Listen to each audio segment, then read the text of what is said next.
Hello guys, today we will derive the formula for resistance in series. देखो we have a voltage source, उसके साथ हमने 3 resistors लगाए हैं and they all are in series. Series का मतलब क्या है, एक वायर के एंड से एक ही वायर में सभी रजिस्टर्स लगे हैं end to and.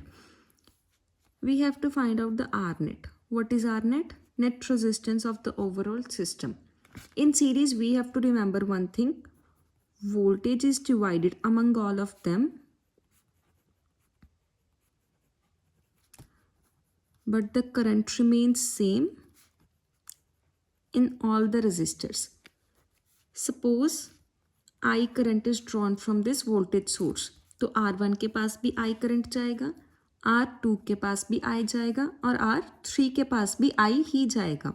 But as we have seen that voltage is divided, so अगर यहाँ से पूरी टोटल V जा रही थी, पहले रजिस्टर के पास V1 वोल्टेज गई, दूसरे रजिस्टर के पास V2 जाएगी, तीसरे रजिस्टर के पास V3 जाएगी.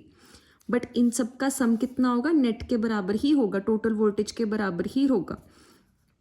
तो हम ऐसे भी लिख सकते हैं V is equal to V1 plus V2 plus V3.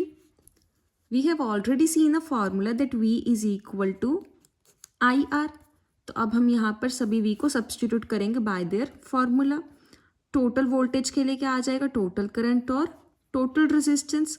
First voltage source के लिए, फर्स्ट रजिस्टर के लिए क्या हम लिखेंगे? पहले का करंट और पहले की रेजिस्टेंस. दूसरे के लिए दूसरे का करंट, दूसरे की रेजिस्टेंस. तीसरे के लिए तीसरे का करंट और तीसरे की resistance. Now you will notice that I have used I for every current. हमने यहाँ पर I1, I2, I3 क्यों नहीं लिखा? बिकॉज हमने पहले ही बताया कि करंट इसमें सेम रहता है. दैट मीन्स सभी रजिस्टर्स के पास I करंट ही जाएगा, करंट इनमें चेंज नहीं होगा, करंट डिवाइड नहीं होगा. इन सब में से I कॉमन आ जाएगा. क्या बच गया? R1 plus R2 plus R3. I के साथ I कट हो गया, तो नेट रेजिस्टेंस का फॉर्मूला क्या बन गया? R1 plus R2 plus R3. From here we can note कि नेट रेजिस्टेंस हमेशा बढ़ती है सीरीज में. एक और चीज़ ध्यान रखने वाली क्या है? Ammeter is always connected in series.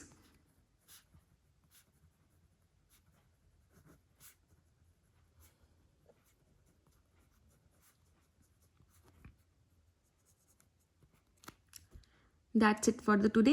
We will obtain the formula for resistance in parallel in next session. Thank you.